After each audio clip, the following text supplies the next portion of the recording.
There's a powerful verse that often gets overlooked. It's in the book of Job, and it reads, "Thou shalt also decree a thing, and it shall be established unto thee." Job 22:28. It's a declaration. Words themselves can shape your world, but how often do we forget the weight of what we say, or more critically, what we leave unsaid? The Bible is full of examples, yet sometimes we miss the depth. Genesis 1:3 doesn't say, "And God thought, let there be light." No.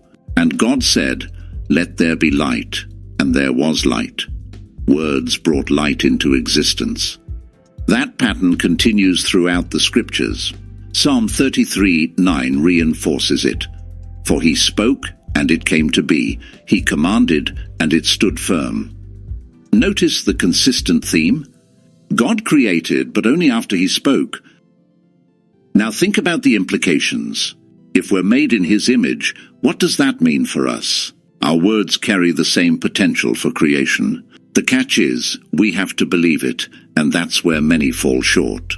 We speak things, good or bad, but lack conviction in the very words we utter. Let's be clear though, believing isn't passive. It's not wishful thinking. Imagine walking into a room filled with darkness. You don't sit there hoping light will appear. You turn on the switch. That's the power of speaking with belief. It activates what's already waiting for you. Step 1. Imagine it. The first step to any transformation is simple. Imagine it. Get a clear picture of what you desire. The Bible encourages us to visualize. Proverbs 29:18 states, "Where there is no vision, the people perish." Without a vision, you're wandering aimlessly. But here's the thing, most people stop at the imagining part. They dream of a better life, a better career, better health, but never move beyond the realm of fantasy. Why? Because it's easier to imagine than to act. To sit and dream doesn't take much courage. The real challenge is what comes next. Step 2. Speak it. This is where things get uncomfortable. Speaking your vision out loud makes it real, and that's terrifying for some people. The moment you put your dream into words, you introduce the possibility of failure. What if it doesn't happen? What if you sound foolish? But here's the truth. Creation happens when you speak. Silence, though comfortable, is stagnation. Nothing grows in silence. The Bible gives us countless examples. Death and life are in the power of the tongue. Proverbs 18:21. Every word you speak sets something in motion. Whether that's positive or negative depends on what you choose to declare. Take a moment to consider how often you speak negatively over your own life without realizing it. We say things like, "I'm always broke," or "I'll never catch a break." Those aren't just idle words, they're seeds. And what happens when you plant a seed? It grows. Yet when it comes to speaking good things over our lives, many hesitate. Why? Fear of disappointment, perhaps. Or maybe deep down, they don't believe they're worthy of what they desire. This brings us to the third step. Step 3. Believe it. Speaking is essential, but belief is the fuel that makes your words potent. Jesus was clear about this in Mark 11:23. "Whoever says to this mountain, 'Be taken up and cast into the sea,' and does not doubt in his heart, but believes that what he says will come to pass, it will be done for him." Notice the instruction. "And does not doubt in his heart." Doubt will sabotage even the most well-intentioned declarations. It's that nagging voice whispering, "Who are you to ask for this?" Or worse, "You're not good enough for that." But here's where people misunderstand faith. You cannot feel fear and still act in faith. Faith and fear are diametrically opposed. As Jesus asked his disciples, "Why do you fear, O ye of little faith? If your faith is solid as a rock, you will look at the storm and smile." Consider the story of Peter walking on water. When he first stepped out of the boat, there was no hesitation, no fear. His focus was locked on the target, Jesus, and in that moment of trust, he walked. But as soon as his attention shifted to the storm around him, fear crept in, and he began to sink. The lesson here is simple but profound. keep your eyes on the target. Stay focused on the outcome you're visualizing, not the chaos swirling around you. Don't let your current circumstances dictate your faith.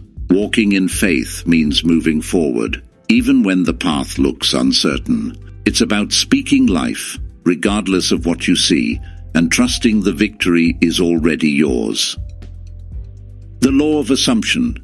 Neville Goddard, a modern teacher of manifestation, speaks extensively on the law of assumption. He teaches that assuming something to be true, even before you see evidence, will bring it into being. If you act as if your desire is already fulfilled, the universe, or, in biblical terms, God, has no choice but to bring it to pass. This mirrors the biblical principle of faith. Hebrews 11:1 defines faith as the substance of things hoped for, the evidence of things not seen. In other words, faith assumes the outcome before it's visible. When you speak something with belief, you're not making a polite request. You're commanding your reality to shift to align with your words. Step 4. Do it. Here's the final piece of the puzzle. Action. Once you've imagined, spoken, and believed, you must act. Too often, people speak and believe, but do nothing. They sit and wait for the universe to drop blessings into their lap without any effort on their part. But the Bible says, faith without works is dead. James 2:26. Imagine a farmer planting seeds and then going inside to wait for the harvest without ever watering the soil. It's foolish, right? Yet that's what so many do with their manifestations. They speak the words, believe in their power, and then sit back, expecting the universe to handle the rest. But here's the truth. Speaking and believing are only part of the equation. You must step out in faith and take action toward your goal. If you've spoken abundance over your finances, start handling your money with wisdom. If you've declared healing over your body, start living as if you're healed. Take care of your health. What happens if it doesn't work? Here's the uncomfortable part no one likes to talk about. What if you do everything right and nothing happens? You've imagined, spoken, believed, and acted, but the mountain doesn't move. In moments like these, the tendency is to doubt. But perhaps the lesson isn't in the outcome, but in the process. Maybe the act of speaking with faith is a transformative exercise, regardless of what you see materialize. The Bible doesn't promise instant results. It promises that the words you speak won't return void, but it doesn't say when or how that will happen. Sometimes the delay isn't denial, it's preparation. Sometimes the mountain doesn't move, because there's something you're meant to learn while climbing it.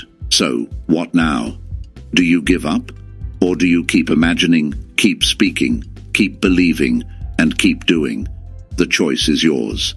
But know this, your words will create, whether you see the results today or years from now. Creation is an ongoing process. It doesn't end with one declaration or one moment of belief. Keep speaking, keep believing, keep creating, because whether you see it or not, the shift is already happening.